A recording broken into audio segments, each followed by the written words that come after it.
that Labour's fiscal fandango is the single biggest reason why growth has flatlined.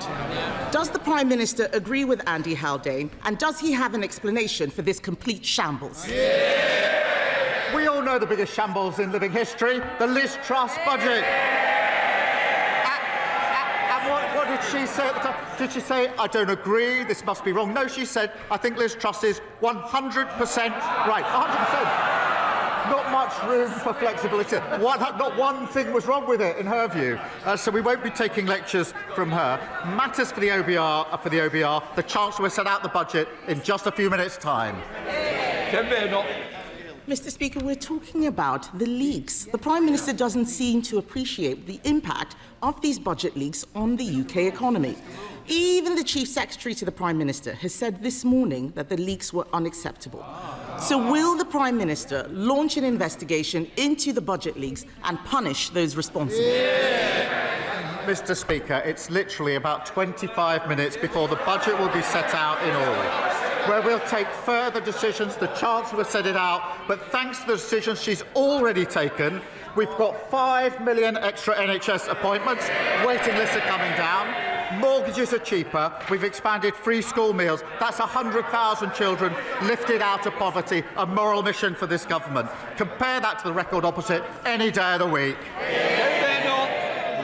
Mr. Speaker, he talks about the decisions she's already taken. If they were that great, we wouldn't have all those farmers outside protesting. He doesn't want to talk about leaks, but we can see that the chaos in Number 10 is having real-world consequences. Instead of focusing on the economy, they've been fighting like rats. Several journalists reported that Number 10 sources had briefed against the Health Secretary and other senior cabinet ministers. The Prime Minister then told us that these briefings did not come from Number 10. Will he repeat on the floor of the House the claim that none of his advisers has briefed against members of the Cabinet? Prime Minister. Mr. Speaker, I've been really clear about this. No one in Number 10 has briefed against Cabinet ministers. And the Health Secretary is doing a fantastic job. He stood before the electorate just before the last election. He said we'd deliver 2 million extra appointments for the NHS in the first year of a Labour government. There he is. What did he do? Not 2, not 3, not 4, but 5 million extra appointments for the NHS. They don't understand this language, Mr. Speaker, because they left everything absolutely broken.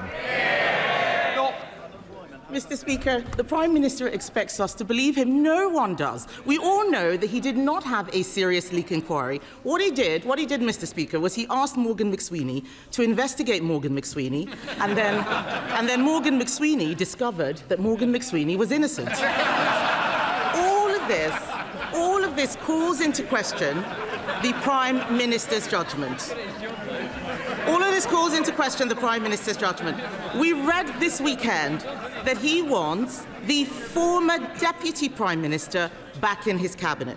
He must have forgotten that she had to resign only a few months ago for tax evasion. When did the Prime Minister decide that lawbreakers can be lawmakers? Mr. Speaker, while she's scrolling through Twitter, we've delivered rail fares frozen, prescription charges frozen, the minimum wage boosted. We're focusing on the cost of living, the single most important thing for this country. She's focusing on tittle-tattle. Kemi Badenoch. It's not tittle-tattle, Mr. Speaker. We all know that he's only talking about welcoming the Deputy Prime Minister back because he is desperate to shore up his crumbling leadership. But if he were to welcome her back, will he set a condition that she must pay back the £40,000 of property taxes she avoided, the same property taxes they're very happy to put on everyone else, and will she also return her £17,000 of severance pay? Prime Minister. Mr. Speaker, the former Deputy Prime Minister is the biggest social mobility story this country has ever told. She started from humble beginnings and fought her way to the very top. I'm very proud of what she's achieved in politics. I'm very proud of everything she's done for this Labour government. Kemi Badenoch. That sounds like a no, Mr. Speaker. I've never heard the Prime Minister speak so highly of people avoiding their taxes. But in summary, this just looks like a government that is a slow-motion car crash. His cabinet are briefing against each other.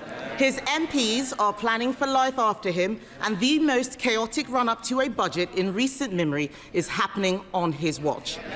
Even the Chief Whip is telling MPs that he wants out. The truth is simple, Mr. Speaker. His MPs don't trust him, the markets don't trust him, and the public certainly don't trust him. When will he finally accept that the chaos starts and ends with him? The most chaotic budget was the Liz Truss budget. It did huge damage to our country. We're still suffering from that damage. And what did she say about Liz Truss? She obviously does still think it. When asked, was Liz Truss right? 100% right, she said. The most chaotic, damaging budget there's ever been. And she sticks by it. I'm very interested to see her response to this budget if she thinks Liz Truss got it right.